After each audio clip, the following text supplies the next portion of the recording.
but I got one more piece for y'all. Buckle up, it's gonna be heavy. I'm sorry.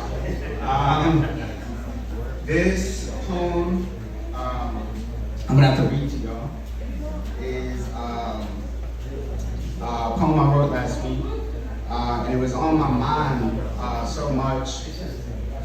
It is my first encounter with mental health, bad mental health, and so yeah, I just like to share that with you guys.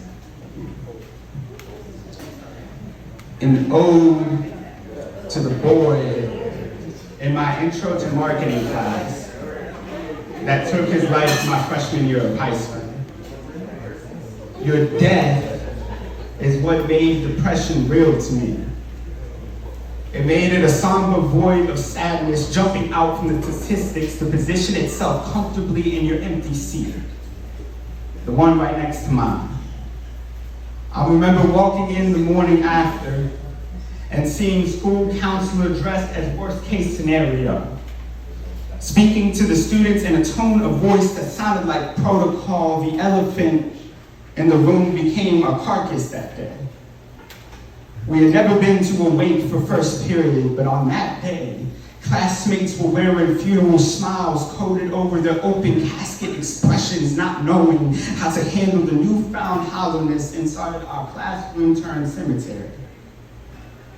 Upon hearing the news, instantly, I felt a jolt, like 1,000 volts of guilt and shame rush into my brain. I thought, why didn't I say something? Immediately, I made myself the antagonist in your own Shakespearean tragedy. These type of twisted school lessons had my emotions coming in fragmented sentences. They knew I needed to do more because I saw you on the day. I saw the suicide note written all over your face. Your depression was a sculptor. I saw chiseling away pieces of your smile all for weeks. And now your bout with the blues took away your soul. Man, I remember looking at you the day of.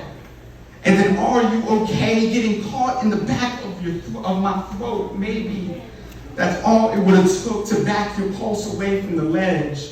But I was afraid your truth was too hard of a pill for me to swallow. Your death is what made the idea of a mother's grief real to me. Because my 15-year-old mind couldn't wrap itself around the meteor-sized crater left when a mother lives long enough to see her baby boy die young. I wondered if she had any idea that worthlessness was your alarm clock that morning. If she knew that lunch lady served you anxiety in the cafeteria, a mother should not have to go to bed and sleeping next to that kind of grief. Should never have to be spooned by that type of blame. So if I could, I would look her in the eyes and use my words like little hugs to wrap around her heart and tell her it's not her fault. Just like it's not yours. Just like it's not mine. I tell myself that it was suicide because your death is what made suicide real to me. It made it an apparition of a man with face of hopelessness, with a type of coldness about him that would make even the tip of an iceberg shiver. It made me have bones to pick with the skeletons we all keep hidden in our closets. It made me want to write eviction notices to all the monsters hiding under our bed. What is the value that we put on a human breath? Are we willing to congregate around that student for some therapy and postpone the test? What's a diploma if the diploma lives longer than its recipient? So tell us these feelings. Don't you know that confessing is akin to healing? There is nothing worse than a person whose heart is afraid to keep beating. What is an assignment? When we didn't know what a sign meant, even when you were exhibiting all of them, cancel class, and instead give our brains weapons. Turn today's lesson into a battle plan. Teach us how to put up a fight. How far are we willing to go to save a life? Because on that day, after the school counselor gave us words of encouragement that sounded more like a eulogy, we went back to work and concealed carried our emotions in a room full of loaded questions, like, since when did death become a part of our curriculum? Since when will we learn the worth of being able to live?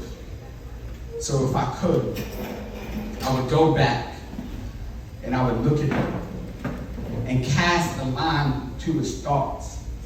One that would shift past all the masculinity, shift past the feeling of not wanting to be a burden, past the insecurities of what others would have thought, and I would have hooked together the words that could have saved you and reeled them out, past all your anxiety and doubt, past all the stereotypes when your mind is plagued with disease, reel them from drowning in the ripple effects of death's eternal stream, so you could have stood up with the voice of baby's cry and said, I need help. Thank y'all. Yeah, please give a big